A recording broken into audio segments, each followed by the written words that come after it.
analysis, and so forth.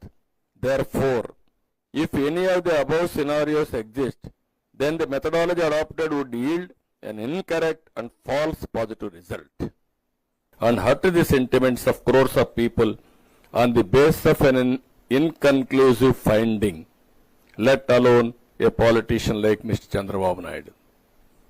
అంటే what are you talking? నువ్వేమి చేసినా, ఎంత అపవిత్రం చేసినా ప్రజలు అందుకే షాకింగ్ ట్రీట్మెంట్ ఇచ్చారు. ఇలాంటి తెలుసుంటే అది కూడా వచ్చేది కాదు. సంఘ బహిష్కరణ చేసేవాళ్ళు, రాష్ట్ర బహిష్కరణకి ఎలిజిబుల్ అయిన వ్యక్తులు వీళ్ళు.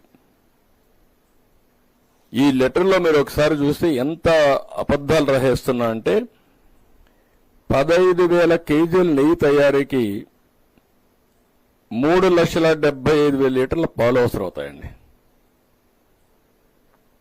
వీటి నుంచి నెయ్యిని సేకరించాలి. దీనికి 37,000 ఆవులకు మంచి గడ్డి దాణా ఇవ్వలేదని సర్టిఫికేషన్ ఇస్తున్నాడు. 1-2 కాదు, 37,000 అటు గడ్డి పెట్టలేదు వాళ్ళు. కాబట్టి ఇవన్నీ వచ్చాయి, డీవియేషన్ అయిపోయింది అని జస్టిఫికేషన్ ఇవ్వడం అనేది ఒక కరుడు గట్టిన నేరస్తుడు, ఉగ్రవాది అయిన వ్యక్తికి ఇలాంటి ఆలోచనలు వస్తాయి. జస్టిఫికేషన్. క్రైమ్ జరిగింది, తప్పు జరిగింది, సెంటిమెంట్ దెబ్బతినింది, ఏం చేయాలి? అపాలజీ చెప్పాలి బేషరతుగా. దానిపైన ప్రజలు క్షమిస్తారా లేదా అది వేరే విషయం. నువ్వు అది చెప్పకుండా ఇలాంటివన్నీ చెప్పి ఇష్టానుసారంగా మాట్లాడే పరిస్థితికి వచ్చాడు. అన్ని ప్రాంతాల్లో ఉండే ఆవుకు ఒకటే సమస్య అన్నమాట, గడ్డి సమస్య క్రియేట్ చేశాడు. వాళ్ళు ఎవడు దానా వేయనట్టు, వాళ్ళు పెట్టినట్టు, వాళ్ళు సరిగా మేపనట్టు.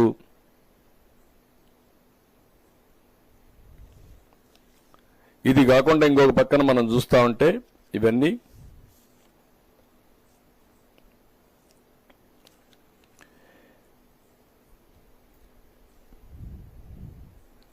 లేనిది ఉన్నట్టు చెప్పడం, అబద్ధాలు చెప్పడం. ఇక్కడ 6వ పేజీలో మీరు చూస్తే ఒకసారి, the testing labs have been strengthen. The TTD has associated with CFTRI, Central Food Technology Research Institute, to strengthen the testing process. Further, the TTD has initiated so and so measures. అంటే CFTRI అసలు ఏమీ లేదు. మన వాళ్ళు food టెక్నాలజీకి CFTRIలో పనిచేసిన ఒక వ్యక్తి రిటైర్ అయితే అతను తీసుకొని టెస్టింగ్ పెట్టుకున్నారు. వాళ్ళతో అసోసియేషన్ పెట్టుకొని మేము పనిచేస్తున్నామని తప్పుడు చెప్పే పని. అంటే ఒక ప్రధానమంత్రికి రాసే లెటరు బాధ్యత లేకుండా రాయడం,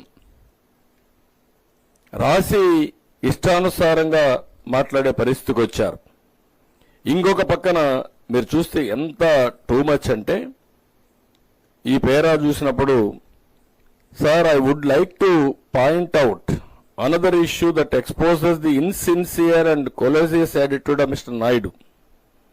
From the facts that we have made public, it appears that samples from a ghee tanker that had reached Tirumala 12th July 24 had appeared to be questionable quality and could not pass the 3 tests on examination, and samples of the same were sent to the NDDB Calf laboratory on 17th July 24, and the findings of the analysis were reported on 23rd July 24.